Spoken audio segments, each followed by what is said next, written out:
Hey everyone, welcome back to Rhythm Railroad. I thought I would do a little video on this project that I've been working on for a few weeks now. What you're looking at here is my paper facility, paper company. The kit is your typical Walters paper paper company building. I didn't really modify the outside at all. I kept the shell pretty much as the way it is. But what I did do is add an interior, and I'm still working on it. But I figured I before I get too far ahead, I'd show you what I've been doing. I'm gonna see if I can pop the roof off here for a second, so I can show you that. And once I do that, I'll be right back. So now that I have the roof off, what I've been doing is creating an interior to the building. I figure if you're standing here on the layout, this is pretty much at this benchwork is pretty much at like a little bit higher than chest height. So naturally, when you look in, what you see mostly is this angle. So I figured anything I would do in detail would be, shooting in this angle. I'm not really concerned with that. That's why I haven't done too much of it. I mean, you can see that because my camera is able to get there, but your head is not able to reach that far where you can see that far in. But anyways, what I did is I inserted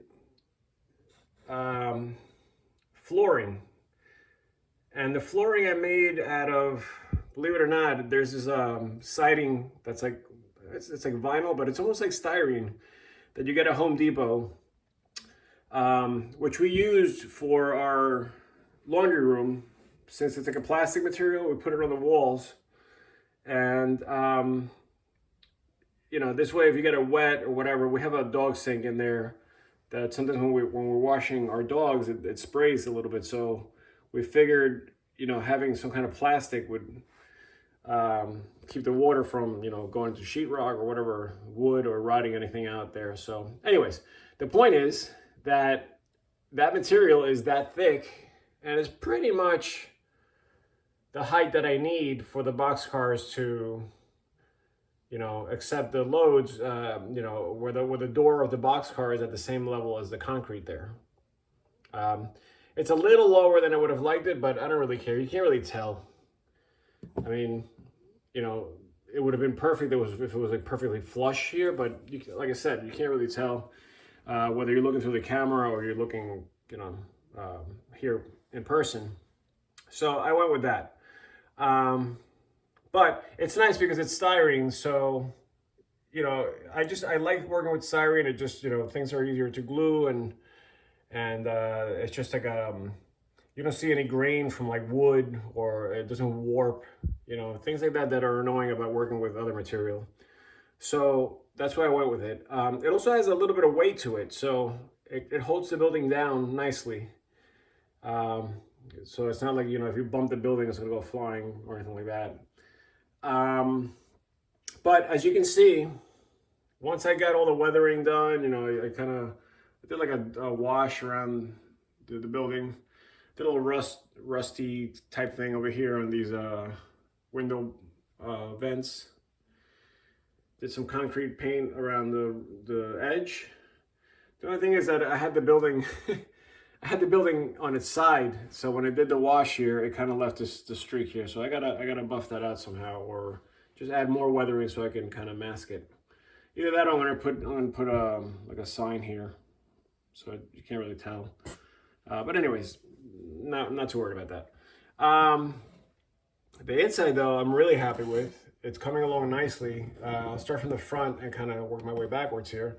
So the front, I just, added some guidelines there, some safety lines. I still have to, basically, I want the yellow lines where the wall is here to be where there's cross lines or angled yellow lines to basically tell the forklift not to go there. I might even put bars, like those little safety poles that stick up, along the way there. I don't know if I'm going to do just one at the corner or maybe two, So there's one in the center and one at the corner of the line. Whatever. So yeah, I did that. And then I also added these columns with the yellow safety striping there, or, you know, section. Obviously I had to still get the steps in here for the main entrance here and the door. But I think I'm gonna model this with the door open so you can see inside. So you'll see the door there, but it'll be like at an angle, so you kind of like peek through. I think that'll look nice. On this side over here, I added, like, I don't know, these are like meters or some kind of, you know, control panels or whatever you see in buildings randomly. I don't know what it's supposed to be, but I thought it looked kind of cool there. And it'll look even better when you see the gate open. You know, just a nice interior detail there. Let me just zoom in so you can see that better. But I basically just took some wire and some like random parts from like kits and like little styrene pieces and things like that, and just came up with that thingy that looks like something. I mean, when you look at it really, really close like this, it doesn't look obviously that real or that realistic. But from here, which is basically where you're looking from, looks good to me. So I added that. I'm happy with that. Obviously, there's a lot of junk. I got to blow that stuff off, just, you know, from drilling and doing things. Let me show you inside. So inside the building, I'm just going to jump up here on my step stool. Obviously, the roof panel is you know, removed. But what I did is I built this loft up here, which I don't know if that's like a typical thing, but I like it. So I added it. And I put a little safety rail there that looks like crap from here. But from the windows, you can't really tell because, you know, there's a lot of stuff in the way. So I don't know if I'm gonna put like maybe a few like make it like a storage thing, or if I'm gonna do like a few desks up here where this is where they would do the paperwork and stuff. But I do want to put a staircase here to obviously get down to the main level. But I thought that came out pretty cool, and the columns look nice. I might add like little corner like support rods or brackets here and there, and same thing here. I don't know that I need to, but it might look a little bit cooler that way. And then what I did is I took these, I think they're Faller. Oh, Bulmer, if that's how you pronounce that. I've had these for years. I'm talking like probably over 10 years. And it's basically just like a thick cardboard, but it's got this brick print, and it's like almost like, you know, it's the print is elevated, so it's not like just flat paper. It's got texture to it. So I thought that was kind of realistic looking. And what I did is I just basically cut it and put it on the, you know, the plain pieces back there that had no, it looked like that before, which looked fine, but I think that looks so much cooler when you look at it from here. It just adds a lot more realism. So I did that. Then I went ahead and, this fell off, but I went ahead and I added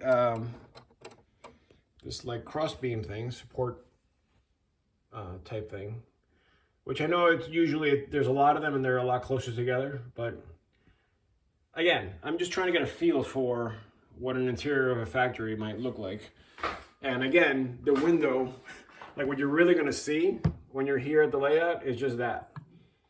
So, you know, there's no need to like fill it up completely. You still see it, you know, and it's just enough detail to add a little bit of interest there to say, oh, the most, you know, that's what's holding the roof up, or that's what's holding the building from caving in. So I went just with one, and besides the fact that I didn't have any more, I ran out. So I went with one there, and there's one, I don't know if you can see through the window. I'll try to like lower the camera in here, but hope I don't drop it. There's one that's gonna go up there. Did I take it out? I might have taken it out. I can't tell from this angle. But anyways, there's going to be one that goes basically in the middle of this one here. I'm probably going to mount my lighting not on the roof, but like somewhere on top of this, or I mean below this, or I might make another thing where, like, you know, the lighting is hanging. And I'm using these, which I've used before, but these are basically just like LED strips, but you could solder, you know, wires right to the ends there, like most LEDs.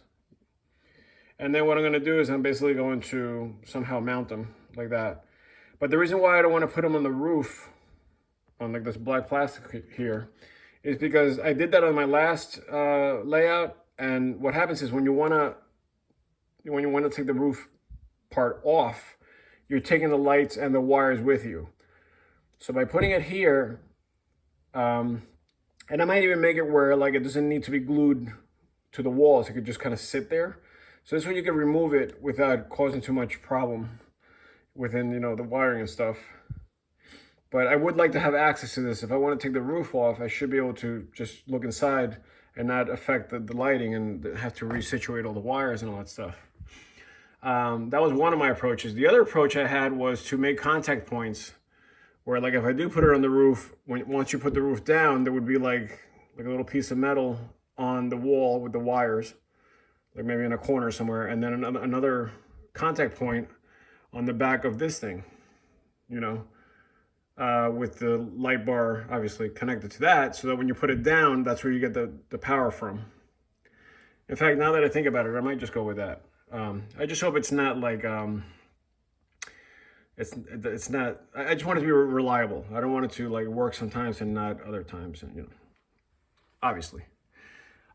So yeah, so what I'm gonna do is I'm gonna add more brick stuff back there and up here so that you know, it's more uniform. I'm gonna leave this middle one like that concrete color, because that actually, I like the way it looks in there with the concrete column in the middle, if I can find it. There. And then the coolest thing is this thing that I made in the back here, which is, you know, I looked up how these machines, these rolling machines work and how they look. And so I scratch built my own. And I made the rolls out of this, which is, it was like a big tube. It was just a cardboard tube that was for some kind of material that we bought when I was doing the renovations upstairs. So I made 2 of those. Obviously, I'm making a 3rd one. That's what the one that is for, the one that I was holding. But that looks pretty cool, in my opinion. The support columns here, the bracing and all that stuff is basically a really crappy HO scale bridge. Like, I think it's like one of the Atlas, you know, like, you know, the ones you get with like those silly looking piers that are plastic, and, you know, you see those typical figure 8 HO scale like starter kits for kids. I think it's from one of those things that I had laying around. So I basically cut it in half twice, and I mounted it on, that's just styrene, right? I mean, just like a block. And then I made some kind of like, you know, barriers out of, those are actually Central Valley support beams. I got like a kit with a bunch of those, so I had like way too many. So I just, you know, they kind of look like a little barrier there, so you don't interrupt the process. And then the back, this is so far away back there that I didn't really bother with like making a lot of details happen back there. But I made some like vents under the roll there. You can see that. Those are actually end scale windows from a building. And I put another one here on the side to make it look like some kind of vent. Now again, you're not gonna see this like in big detail unless you're like, you know, really looking in there, which you can't. So what you see is more of that and more of that. So just to get kind of a hint of it. And then obviously I'm not gonna fill, but I'm gonna put a lot of like rolls and, you know, obviously things that are already produced back there, just stacked up. And, you know, the reason why I was avoiding putting some up here, or too many up here, is because I want to be able to see through the window and not block everything. So, you know, even just with a few there, I think it'll give the illusion that there's a lot in there. So that's basically it. Those are computer parts that I just took out of an old PC. They're like plugs and stuff and relays and whatever. I don't know, whatever they're called. It was just a bunch of computer pieces that I had laying around. And I'm gonna make that like the control panel. So I'll paint that and I'll put little buttons on it and stuff and make it look like that's controlling this monster machine here. But as you can see, you know, this is gonna be a loading dock. And that's, you know, what the forklift is gonna be doing. It's gonna be carrying all this stuff into the building. Now, what I really wanted to get to, which is the biggest undertaking here in this project, is that I want the gate to be automated. I want to be able to control the gate with a switch, so you can open it and close it from here, somewhere here on the benchwork. Now, I have done this before. I did it on my N-scale layout. It worked. It was a little wonky the way it behaved, but I basically got the original idea from a gentleman called Thomas Klomoski, who I'm sure a lot of you that are in the hobby know his name. And Thomas Klomoski's got a really cool layout with a lot of switching. It's got like a switching layout. But one of his buildings has this gate that you can open by turning one of the vents on top. So, you know, as you turn it, it's spiraling this gear and it's slowly turning it and it's pulling the gate up. So that's where I got the original idea. So props to him. All credit is due to him. But I went out and I kind of I did the same kind of thing, but I did modify it to make it electronic rather than to have to do it manually. So here's what I came up with, and again, this is from my N-scale layout that I just basically popped it off that building, and I'm going to be using it here. This is a servo. The blue part is a servo. One of those, I think they're called 9G servos. You can get them for like $1 on eBay. And then this is a Lego gearbox. I think they call it a gear reducer, because what happens is as you turn this gear at actual speed, it turns this spiral, and then it reduces the revolutions for this gear, which will be turning slowly. It's kind of like a watch or a clock. So even though this is spinning fast, that's going to be spinning slow, and then that is going to be pulling up the gate. So here's my gate. And it's going to be pulling, this is the front of the gate. So what you would see basically is, let me just get that in there, this, and as the device pulls it up slowly, this is what you would see, kind of like that. Now obviously I have to tweak a lot of that stuff and make sure it's not binding or anything, but that's the main concept. And the way the gear, this gray gear here, grabs the gate is by using these black teeth type pieces. So I went on eBay and I ordered a few of those for like $5. You know, it's not too expensive. And I just basically went a little bigger than I need to on purpose, because this has to sit here. Oh, by the way, I made these guides just by using styrene.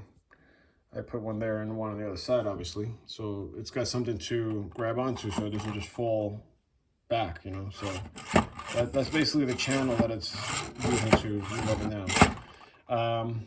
And then I used this piece, which by the way, it's the connecting piece from the building. Like in the base piece, there's a piece that goes from that side to this side. I just cut that off because I was using that floor that I showed you anyway.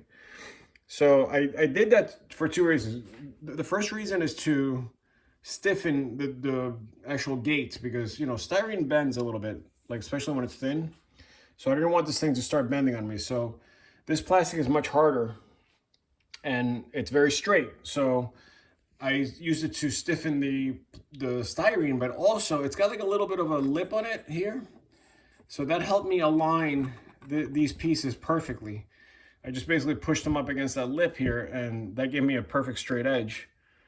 So that now when the gears are turning, you know, it's not binding because one piece is a little bit this way or a little bit that way. It's basically just going, you know, straight up and down. So now the next step is to, oh, by the way, before I talk to you about that, I had to modify the servo originally. That's why you see these weird wires coming out of it. Because what happens is a servo is meant to just go from one end to the other and stop. And then obviously the other way. So it just does this. It's not like a 360 rotation. So there's a way, and it's all over YouTube. You could just, you know, YouTube servo continuous spin or, you know, revolution or whatever it is. And once you modify it, what happens is the servo, once you give it power, it just keeps spinning. There's no stopping it because the stopping clip inside is what you remove basically. So this thing is just going to go one way, and then when you reverse the polarity, it's going to spin the other way. So that's how you get the open and close. So since I had already built that, I didn't want to have to like do another one. So I just, you know, I used that. And then I just glued everything together using this little piece of styrene. Actually, this is one of the pieces from here, from the brick that I didn't use. I forget what it was for though. But anyways, I obviously did not need it. So I just threw it on there. It gave me a nice flat surface, and I glued everything on there, and now it's, you know, nice and solid. So that is going to sit in here. Now the reason why I added this piece of wood, which by the way will probably be shorter, I'll probably cut it here, but it's because I need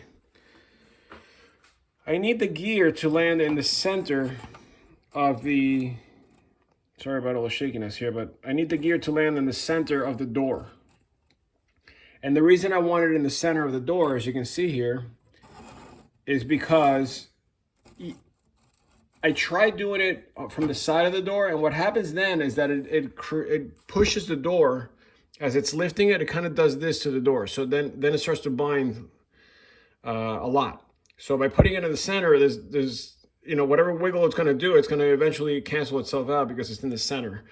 So as you can see, that is definitely going to be more stable by pulling it up, you know, like that. So once I'm able to mount this, which is the next step, and again, I didn't want to get too far ahead of myself before I made this video. I kind of did anyway, but so you can see the process here. But so once I mount this, it has to be obviously, you know, in the teeth, so that as it spins, it's you know, it's grabbing and lifting. So I'm trying to do it manually, but see how that grabs there. But once I have this in place, the other thing that needs to happen is that I need to make sure that the gear is not pushing so much that it's forcing it against the outer wall here. So I might have to put a little guide back here or something, some kind of stabilizer, maybe even a little rod that spins as this thing moves up and down. But the other issue is that there are two things that I have to clear. One is that I have to clear the gate hole. I can't have this thing, you know, sticking in the middle, you know, in the middle of that hole, because obviously you can't put the cars in. So I have to set this high enough, which is basically against the lip that is provided for the roof line. So I'm pushing it up against the bottom of that lip, and that again gives me a nice straight edge. So this thing will be calibrated nicely by doing that. But the other problem is that I have to be able to, as the gate comes up, obviously there's no headroom here for the gate to go. So I have to create some kind of shell up here to accept that, which I already kind of did, except that I'm going to probably have to make it a little bit taller. So I just made this out of styrene, and it's going to basically sit here like this. My original plan was not to, you know, I didn't have the motor when I originally designed this, so I didn't expect for it to be that high. But I think that looks kind of nice. And I might even be able to get away with this. You know, if not, I have to just make it a little bigger. But the reason I'm saying that is because as the gate comes up, right, what's going to happen is the gears have, you know, see how the gate's not open all the way yet? the gears have to have somewhere to go. So I need this gate to be probably, that's like the lowest I can have it. So that means that the gears are exceeding the channel here. Now, with that said, I might have too much gear or too many teeth up here. I might be able to trim that just low enough so that I can get to the top of this building, but I have a feeling I'm gonna be just a little bit off on the height of that side panel there, because again, this thing has to fit in there and it's got to be up against the, trying to see if I can get this. Yeah, so that's basically where it's going to sit as far as the mechanism goes. So that's nice, but you can see there's a few gears over the actual mechanism. So I could probably cut off, now that I look at it, I could probably cut off a good amount, like probably 4 or 5 of those teeth. And that might help me get this thing to line up with this shell, you know? So I could try that. I just don't want, what I don't want is for this thing to go down and then it loses the last gear and now I got to start from scratch again. You know what I mean? I want it to be where like it's got a few on top of the gear just to make sure that it's grabbing. So I think what I might do is just make another one of these and just go, you know, oops. Just go like, you know, a little higher on that. Which will still, you know, it's fine. It's just like a little modern shell that they made there on, you know, on top of this old building, which happens all the time. So that's where I'm at. Basically, you know, right now I'm focusing on just getting this gate to work so that, you know, I don't have any final touches around the building that are going to be useless if this thing doesn't work. And if you're wondering, which I'm sure you can assume what's going to happen, this is just a grab pole right now. So I glued it like this on purpose so that once I figure out where that's going to go, then I'll cut this, you know, this piece of plastic off at that height. But for now, it's just easier to handle, and it gives me obviously a lot of playroom here to figure out where I need to cut. So that's where I'm at. I'm pretty happy with it so far. I'm gonna obviously add a bunch of roof details and, you know, a few more things here and there, more like gutters and piping and stuff like that. But as far as like the general look of it, I'm happy with the way it's coming out. All right, so I'm gonna leave it there. I'll probably make a few more parts to this video so that I can show you the progress, and then hopefully I'll have a finished product, you know, very soon. All right.